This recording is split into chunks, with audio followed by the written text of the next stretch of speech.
రైతాంగ ఉద్యమం విస్తరించడమే కాదు, ఏ రాజకీయ పార్టీలైతే పార్లమెంట్లో గతంలో ఈ రైతు వ్యతిరేక చట్టాలని బలపరిచాయో ఆ పార్టీలు కూడా ఈరోజు ఈ బంద్ని సమర్థించాల్సినటువంటి పరిస్థితులకి పరిణామాలు వచ్చాయి. విశాఖ ఉక్కు ప్రైవేటీకరణను వ్యతిరేకిస్తూ బీజేపీని గతంలో బలపరిచినటువంటి వాళ్ళు కూడా ఈరోజు ఈ బంద్ని సమర్థిస్తూ ఉన్నారు. ఇవన్నీ కూడా కొత్త పరిణామాలు. ఇంతకుముందు జాట్లు, ఇతర కమ్యూనిటీలు ఉత్తర భారతదేశంలో బీజేపీని బలపరిస్తే అన్ని కులాల్లో ఉన్నటువంటి తరగతులందరూ కూడా ఈరోజు మహాపంచాయతీల పేరుతో గుజరాత్లు, రాజస్థాన్లు, ఉత్తరప్రదేశ్లు, ఆఖరికి మధ్యప్రదేశ్ బీజేపీ పరిపాలనలో ఉన్నటువంటి మధ్యప్రదేశ్లో అన్ని రాష్ట్రాల్లో బీజేపీ వ్యతిరేక పవనాలు ఈరోజు ప్రారంభమయ్యాయి. ఇది మంచి పరిణామం. అంతేకాదు, ఈ బంద్ పిలుపు ఇచ్చిన తర్వాత దేశవ్యాప్తంగా చాలా మంది ముందుకొస్తున్నారనే దానికి మరొక ఉదాహరణ మార్చి 11వ తారీఖున బెంగాల్ రాష్ట్రంలో ఓ పెద్ద రైతాంగ సభ జరిగింది. ఆ రైతాంగ సభలో బీజేపీకి ఓట్లేయబాకండి, బీజేపీకి ఓట్లేయడమేనంటే ప్రజా వ్యతిరేక చర్యలకి ఓటేయడమే అని ప్రజలందరూ కూడా అన్ని రాజకీయ పక్షాలకి రైతాంగ ఉద్యమం హికాయత్తో వీళ్ళందరూ కూడా పిలుపు ఇచ్చారు. ఇలాంటి మంచి పరిణామాలు దేశ రాజకీయాల్లో సంభవిస్తున్నటువంటి తరుణంలో 26వ తారీఖు బంద్ జరుగుతూ ఉంది. ఇది మంచి పరిణామం. మన రాష్ట్రంలో ప్రత్యేక హోదా లేదు, విభజన హామీలు లేవు అని బుకాయిస్తున్నటువంటి తరుణంలో బీజేపీని ప్రశ్నిస్తూ ఈరోజు మన రాష్ట్రంలో అన్ని రాజకీయ పక్షాలు 26వ తారీఖు బంద్ని బలపరుస్తున్నాయి. ఇది మంచి పరిణామం. రాబోయే రోజుల్లో రాష్ట్ర ప్రయోజనాలు, ప్రత్యేక హోదా కావచ్చు, రైల్వే ప్రాజెక్టుల యొక్క నిర్మాణం కావచ్చు, రామాయపట్నం పోర్టు కావచ్చు, వీటన్నిటిని కూడా సాధించుకునేదానికి అవసరమైనటువంటి ప్రాతిపదిక ఏర్పడతా ఉందని చెప్పేసి సందర్భంగా మేము విజ్ఞప్తి చేస్తున్నాం. ప్రజలు పెద్ద ఎత్తున మద్దతు తెలియజేస్తున్నందుకు వారికి ప్రత్యేకంగా ధన్యవాదాలు. వ్యతిరేకంగా బీజేపీ ప్రభుత్వానికి వ్యతిరేకంగా జరుగుతున్న బంద్ ఆంధ్రప్రదేశ్లో సంపూర్ణంగా ప్రశాంతంగా దిగ్విజయంగా ఈ బంద్ జరుగుతూ ఉంది. ఆంధ్రప్రదేశ్ ప్రజలు, పార్టీలు, సంఘాలు అందరూ ఒకవైపున ఉన్నారు. బీజేపీ కేంద్ర ప్రభుత్వం ఒక్కటే ఒకవైపు ఉంది. బీజేపీ ఒంటరి అయిపోయింది. వారికి అధికారం ఉంది కదా అని పెత్తనం చాలా ఇస్తా ఉంటే కుదురుతుందా? 300 మంది రైతులు రైతు ఉద్యమంలో ప్రాణాలు అర్పించారు. అయినా ప్రభుత్వం 4 నెలల నుండి స్పందించకుండా మొండిగా వ్యవహరిస్తూ ఉంది. కాబట్టి రైతులు ఒంటరిగా లేరు, దేశ ప్రజలు రైతులకు అండగా ఉన్నారు. మీరు అంబానీ, అదానీలకి మోడీ గారు మద్దతుగా ఉండొచ్చు, కానీ రైతులకు అండగా ప్రజలు ఉన్నారు. అందుకే ఈ పోరాటం చేస్తా ఉన్నాం. వ్యవసాయ చట్టాల పేరుతో కార్పొరేట్లకి వ్యవసాయాన్ని అప్పగించడం కోసం చేస్తా ఉన్నారు. ప్రజాస్వామ్యతమైన చర్చ లేకుండా ఏకపక్షంగా చేస్తా ఉన్నారు. రైతులందరూ తిరస్కరిస్తా ఉంటే ఎందుకు మోడీకి ఇంత ఆసక్తి? పైపెచ్చు విశాఖ ఉక్కుని పోరాడి సాధించుకుంటే ఇవాళ విశాఖ ఉక్కుని ప్రైవేటు పరం చేస్తూ ఉంటారా? నిన్నటిదాకా నష్టాలు అన్నారు, ఇవాళ ఏమన్నారు? లాభాలు నష్టాలు సంబంధం లేదు, అన్నింటినీ ప్రైవేటు పరం చేసేస్తాం అంటే దేశాన్ని అమ్మేస్తా ఉన్నారు మోడీ. అందుకే ఇవాళ ఈ పోరాటం సాగిస్తా ఉన్నాం.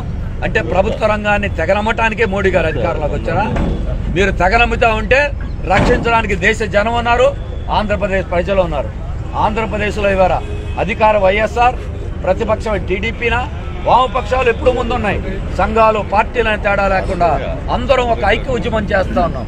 ఈ పద్ధతి రాబోయే కాలం కూడా కొనసాగాలి. పార్టీల మధ్య తేడాలు ఉండొచ్చు, కానీ ఆంధ్రప్రదేశ్ని, దేశాన్ని కాపాడుకోవడానికి ఉమ్మడి పోరాటంలో అందరూ ముందుకు రావాలి. బంద్ను జయప్రదం చేసిన వారందరికీ కూడా మేము అభినందనలు, ధన్యవాదాలు తెలియజేస్తాం.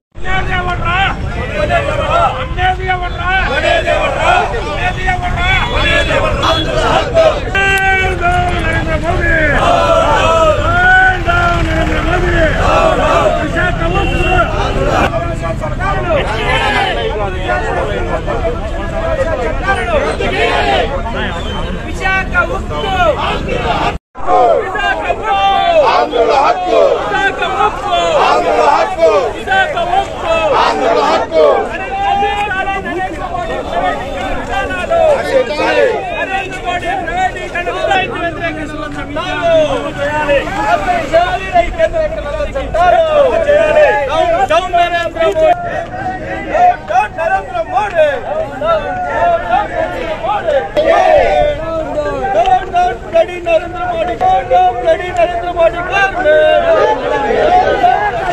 అదానీలకు అనుకూలమైన చట్టాలు చేశారు.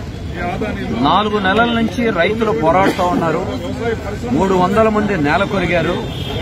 అయినా నరేంద్ర మోడీ ప్రభుత్వం మొండిగా వ్యవహరిస్తూ ఉంది. మీకు పార్లమెంట్ లో బలముందని చట్టాలు చేసుకుంటే చెల్లదు. ప్రజా పార్లమెంటులో రైతులు ప్రజలు ఆ చట్టాలను తిరస్కరించారు. 4 నెలలు కాదు 4 సంవత్సరాలైనా ఉద్యమం సాగించడానికి వాళ్ళు సిద్ధంగా ఉన్నారు. ఇంకొక వైపున విశాఖ ఉక్కుతో సహా మొత్తం ప్రభుత్వ రంగాన్ని తెగనమ్ముతూ ఉన్నారు. మొన్నటిదాకా నష్టాలు వచ్చినాయి కాబట్టి ప్రైవేటీకరణ అన్నారు. ఇప్పుడు లాభ నష్టాలతో సంబంధం లేదు. అమ్మటానికే మోడీ ప్రభుత్వం ఉంది. దేశాన్ని అమ్మేస్తా ఉన్నారు. ఒకవైపున పెట్రోల్ ధరలు, ఇంకోవైపున గ్యాస్ ధరలు ఇష్టారాజ్యంగా పెంచుతూ ప్రజల మీద భారాలు మోపుతూ అన్ని ప్రభుత్వ రంగ సంస్థలను నాశనం చేసేటువంటి పని చేపట్టారు. అందుకే ఇవాళ భారత్ బంద్ సంపూర్ణంగా జయప్రదంగా జరుగుతోంది. ఆంధ్రప్రదేశ్ లో బీజేపీ ఒంటరైంది. అన్ని పార్టీలు ప్రజలందరూ ముక్తగండంతో ఒకే మాట మీద నిలబడ్డారు. ఇప్పటికైనా పార్టీలు అందరూ రాష్ట్రం కోసం, దేశం కోసం, రాష్ట్రంలో పరిరక్షణ కోసం ముందుకు రావాలి. రాష్ట్రానికి కూడా తీరని అన్యాయం హోదాలో మళ్లీ మోసం చేస్తానే ఉంది. కాబట్టి అన్ని పార్టీలు ఆలోచించాల్సింది, మీ వెనుకున్న జనాన్ని రోడ్డు మీదకి తండి, కేంద్ర ప్రభుత్వానికి వ్యతిరేకంగా నోరు విప్పండి. ఆ రకంగా ఉద్యమాన్ని తీవ్రతరం చేసి కేంద్ర ప్రభుత్వం మెడలు వంచాలి. ఈ బంద్ జయప్రదం చేసిన అందరికీ ధన్యవాదాలు.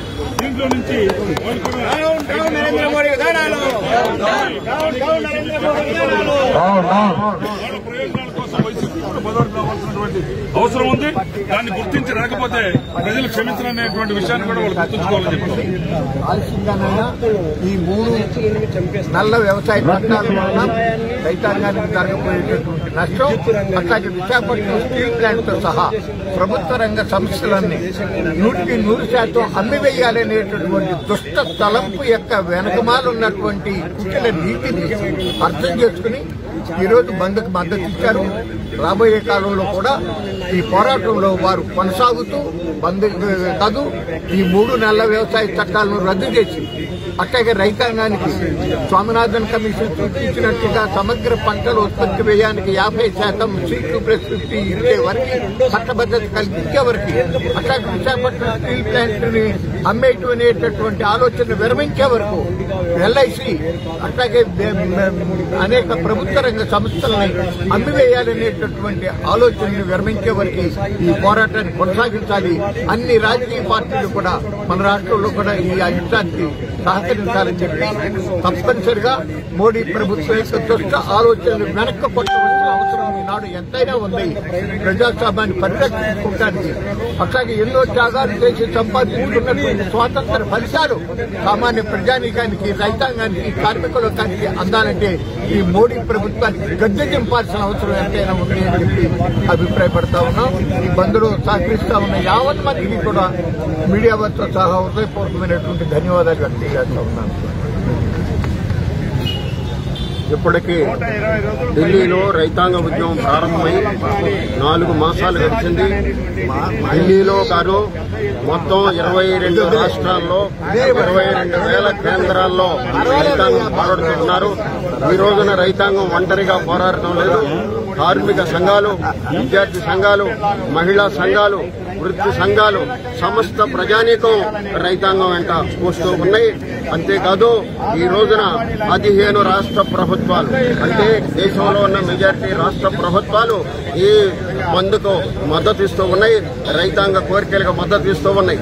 ఈ రోజున పరితెగించిన కేంద్ర ప్రభుత్వం వ్యవసాయాన్ని కాదు, పారిశ్రామిక రంగాన్ని, ఆర్థిక రంగాలైనటువంటి బ్యాంకుల్ని, ఎల్ఐసిని, సమస్త శక్తుల్ని ప్రైవేటు పరం చేయడానికి కంకణం కట్టుకొని ఉన్నట్టుగా ఈ పార్లమెంట్ లో ప్రకటించింది. అందుకే దేశవ్యాప్తంగా నిరసన పెరుగుతూ ఉంది. రోజు రోజుకి అనేక రాష్ట్రాలలో వందలు కాదు, వేలు కాదు, లక్షల్లో ప్రజానికం కలుస్తూ ఉన్నారు. అందుకే ఈ ఉద్యమం 3 నల్ల చట్టాలు రద్దయ్యే వరకు, అట్లాగే విశాఖ ఉక్కు స్టీల్ ప్లాంట్ లాంటి, బ్యాంకులు లాంటి వాటి ప్రైవేటీకరణ నిలుపు చేసే వరకు ఈ పోరాటం కొనసాగుతుంది. ఖచ్చితంగా మోడీ ప్రభుత్వం తల వంచక తప్పదు. గద్దె దించే వరకు ఈ పోరాటం సాగుతుందని అఖిలపక్ష రైతు సంఘాల కార్యాచరణ కమిటీ హెచ్చరిక చేస్తూ ఉంది. రాష్ట్ర ముఖ్యమంత్రి జగన్మోహన్ రెడ్డి 22 మంది 151 మంది ఎమ్మెల్యేలు అందుబాటులో ఉన్న ఈరోజు యావత్ భారత బంద్ అనేటువంటిది జరుగుతా ఉంది. రైతాంగ ఉద్యమం ప్రారంభించి ఈ రోజుకి 4 నెలలు పూర్తయినాయి. 120 రోజులు పూర్తి చేసుకున్నటువంటి పూర్వరంగంలో ఈ ఉద్యమాన్ని దేశవ్యాప్తమైనటువంటి ఉద్యమంగా మార్చడానికి రైతు సంఘాలన్నీ కూడా పెద్ద ఎత్తున కృషి చేస్తా ఉన్నాయి. అదేవిధంగా విశాఖ ఉక్కు ఫ్యాక్టరీ ఆంధ్రుల హక్కు లాంటి నినాదంతో వచ్చినటువంటి ఫ్యాక్టరీని ఇలా నరేంద్ర మోడీ ఒక కలం పోటుతో ప్రైవేటీకరణ చేయడానికి ప్రయత్నం చేస్తా ఉంటే దాన్ని కూడా యావత్ కార్మిక వర్గం అదేవిధంగా రైతాంగం దీన్ని తిప్పికొట్టే దానికోసం మరి పోరాటాన్ని కొనసాగిస్తుంది. ఈ 2 సమస్యల మీద ఈ రోజు యావత్ భారతదేశంలో బంద్ నిర్వహిస్తా ఉన్నాం. ఇది అంతం కాదు, ఆరంభమైనటువంటి ఈ ఉద్యమం ఇంకా దేశవ్యాప్తమైనటువంటి ఉద్యమంగా 20 రాష్ట్రాలకి వ్యాపించేటువంటి ఉద్యమంగా ఈ రోజు మరి ఈ ఉద్యమం ముందుకు పోతా ఉంది. అందుకని ఇప్పటికైనా నరేంద్ర మోడీ మరి కళ్ళు తెరుచుకొని ఈ నల్ల చట్టాలు ఏవైతే రైతాంగానికి వ్యతిరేక చట్టాలు పెట్టారో వాటిని ఉపసంహరించుకునేంత వరకు కూడా ఈ ఉద్యమం ఆగదు. అదేవిధంగా ప్రైవేటీకరణ విషయంలో కూడా విశాఖ స్టీల్ ప్లాంట్ ని మరి ప్రైవేటీకరణ విధానం నుంచి ఉపసంహరించుకునేంత వరకు కూడా ఈ ఉద్యమం ఆగేటువంటి పరిస్థితి లేదు. అందుకే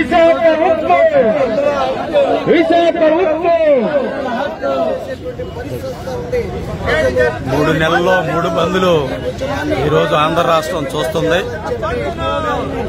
కేంద్రంలో ఉన్నటువంటి మోడీ ప్రభుత్వం ఊరందరిది ఒక దారి అయితే ఉలిపికెట్టుతో దారి అన్నట్టు రైతులు, కార్మికులు, ప్రజలు అంతా కూడా ప్రైవేటీకరణను వ్యతిరేకిస్తున్నారు.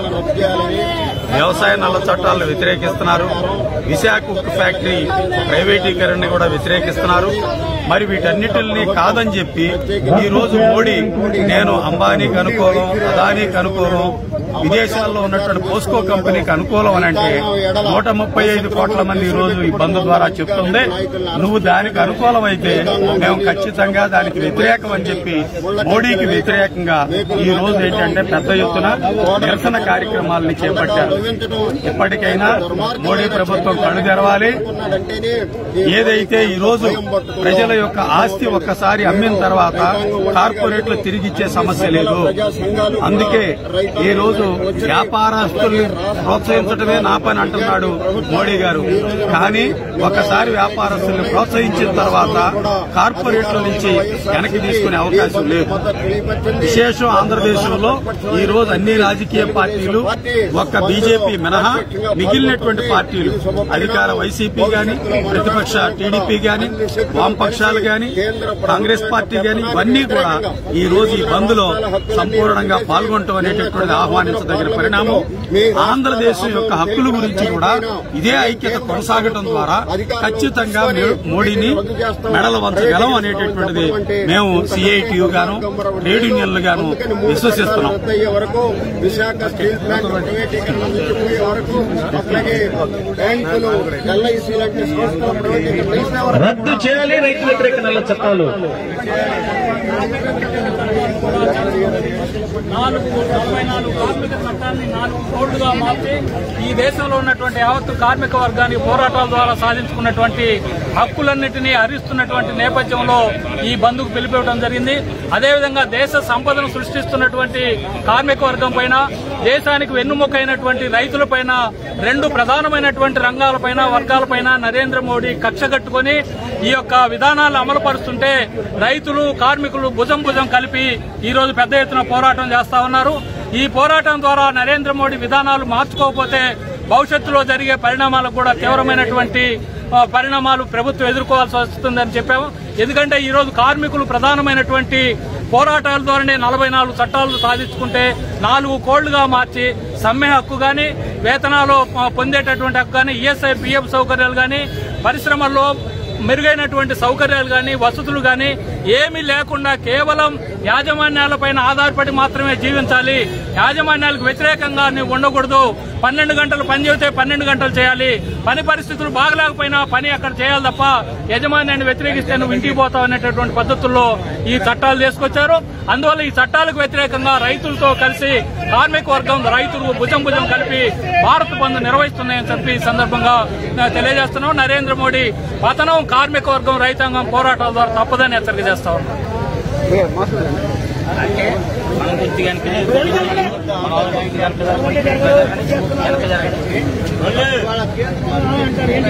నేడు జరుగుతున్న బంద్ను